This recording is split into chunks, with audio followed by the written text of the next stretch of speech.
And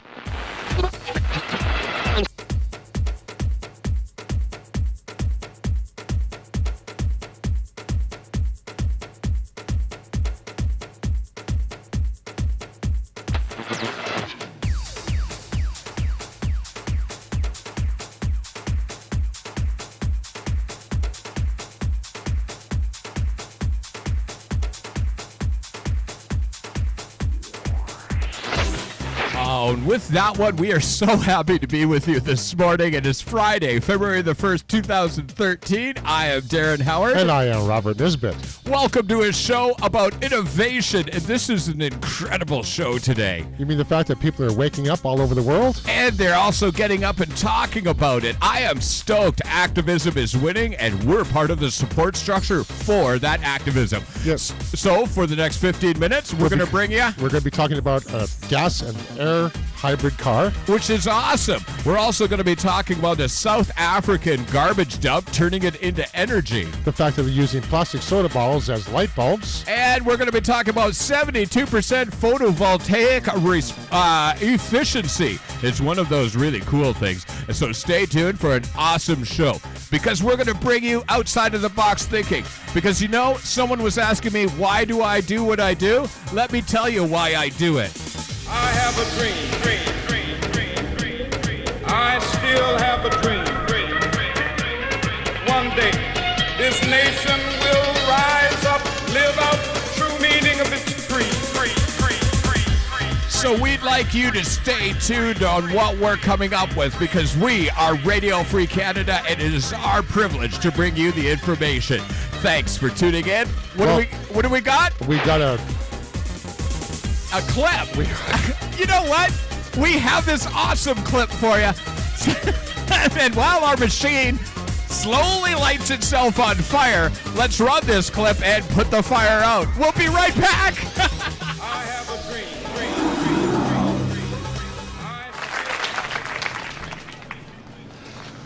Yeah, the plates match up. This is the stolen vehicle. Better send a truck over to pick it up. I'll stay on the scene till the truck arrives. Out. Man, what a piece of junk. This is so tiny, it's like a toy. Who'd steal this? Oh, my cat could cough up something bigger.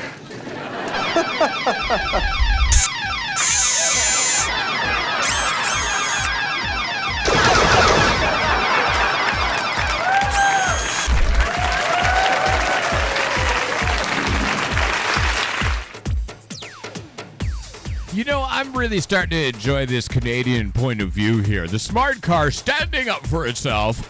Yeah, but they could fit in the bed of a pickup truck. Try to put 10 bags of groceries in one. You know what? Feeding the teenagers? Oh, my goodness. Hey, we do suggest that you use green solutions, and I really do respect people driving smart cars. I am Darren Howard. And I am Robert Nisbet. We are running stories. Previously, we ran a story about a car that was converted to water with a $300 addition to the carburetor. That's right. And now Peugeot is coming out with a production vehicle that allows you to run on compressed air in the city and gasoline on the highway.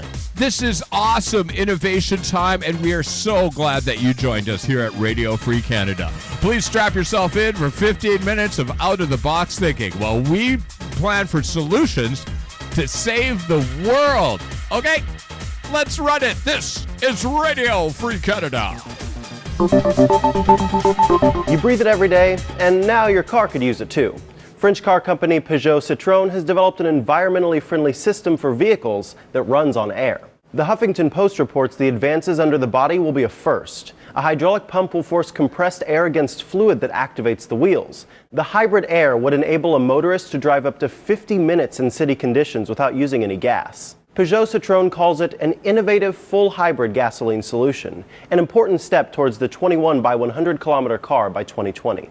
Different from Peugeot Citroën's current hybrid cars, this system will use zero emissions driving when needed. A writer for Green Car Reports explains, in regular highway driving, the system uses a normal internal combustion engine alone. But in city driving at speeds of up to 43 miles per hour, the air can work on its own. The air tanks will fill as drivers brake and decelerate, allowing the motor to compress the air for future use. Green Car Reports says the concept is based around a small, lightweight city car. In this format, combined economy of up to 117 miles per gallon is suggested. But don't expect the look of your current car to change. The Daily Mail explains the system can be installed on any normal family car without altering its external shape or size. A spokesman for Peugeot Citroën says, "We are not talking about weird and wacky machines. These are going to be in everyday cars." The car should be available by 2016. For Newsy, I'm Micah Sargent. Multiple sources, The Real Story. Now, this is one of those really cool things. It's funny because I'm laughing. I'm going, okay, this is really cool, but I don't understand the science. Well, we're not scientists. I'm not a scientist. I'm just a guy who's really interested in really cool stuff. But it's just really cool to see a big company taking these steps to help help our planet. Yes, and there are a lot of companies out there that are helping to improve the planet.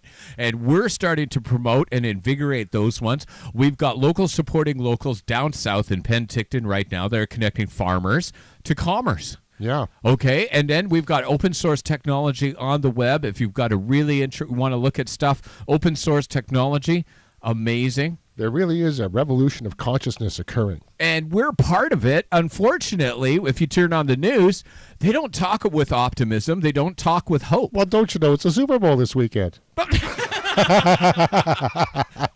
Are they still doing that? I mean, really, are they still doing Super Bowls? Yes, they're still using the steroid-fueled monsters to slap at each other just for the entertainment of the masses. Do you know what made me laugh was the fact that the NHL went on strike and the vast majority of people just didn't care. No. Okay? I mean, sure, Don Cherry was out there making a fool out of himself, in my opinion. He doesn't need the NHL to do that. Apparently not. Okay, let's run this. South Africa actually innovating way better than our municipalities in Canada. That's right. I mean, okay, so we're the superior culture, right? But there, first of all, Jamaican students come up with a generator that runs off of number one, and then we've got this. Okay? This is eminently cool. Turning waste into cooking fuel. It's a technique known but rarely used. Farmers in Khayelitsha, Cape Town, decided to take the plunge. Food waste is put into a hole, sealed into an environment without oxygen. Water is added to the mix and decomposition begins within this biodigester. The organic elements produce methane, an ideal gas for domestic cooking. It smells pretty bad, but it is very useful. We can get about an hour and a half of cooking out of this. So it is a good idea. It helps us a lot. The project is taking place with help from the engineering department at the University of Cape Town. For the students taking part, the most compelling idea is that of adaptability. These biogas systems are very effective for farming families who have to manage large amounts of vegetable waste. They can be replicated on large scales. The project could move from family farms to industrial settings. The great thing about this technology is that it can be used not only in small-scale applications like ours here, which is an 8 cubic meter digester, but it can be expanded exponentially. And we're finding that all around the world, people are meeting with a lot of success with this technology. Universities are interested in turning waste into fuel for both environmental and economic reasons. The production of biogas from waste requires less infrastructure and maintenance than importing fossil fuels. It's a solution that could also prove advantageous in urban areas. With the exception of Germany, a pioneer in the bioenergy field, industrial biogas facilities remain relatively anecdotal. In South Africa, the use of biogas is just beginning but slowly gaining momentum. In November, the first meeting ever held in South Africa on the topic of biogas was held near Johannesburg. At the same time, the government announced the introduction of a carbon tax in 2013 intended to encourage manufacturers to focus on clean energy, and the country as a whole to diversify its energy mix. So that's out of the exceptional but true file. Yeah, that's really low-tech stuff. Yeah, low-tech solutions create high-tech, civilizations. Unfortunately, you can't convince them to do that here at City Hall. No. Okay, I mean, that would be responsible and create municipal sustainability. Yeah, we can't have that. We got to have people dependent on the big stores. Yeah, that's right. Big box works. And we ask in the question, why does City Hall allow franchises into the city when they create poverty? Well, because, they bring in the money. That's Of tourists, I guess. I guess that's the big delusion. Remember, there are high-density farming, aquaponics. We've talked about it a lot. We've sent our news out, our news notifications out to City Hall to get them on board with our municipal sustainability How's program. the response been with that? You heard the response. Let's run another clip right now. Radio free. This thing is gonna change the way that people have nights.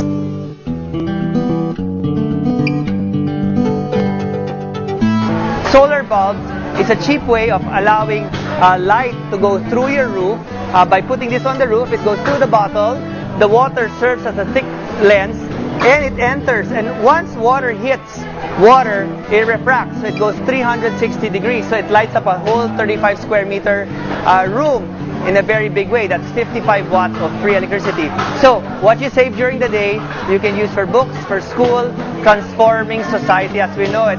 And if you can improve a life of a family, even in the smallest way, but make cumulatively many people be able to benefit from this, you change a whole new generation. They can read, they're better nutrition, and the same thing is you don't have to spend money where it's not necessarily. And that's the gift of the solar bulb.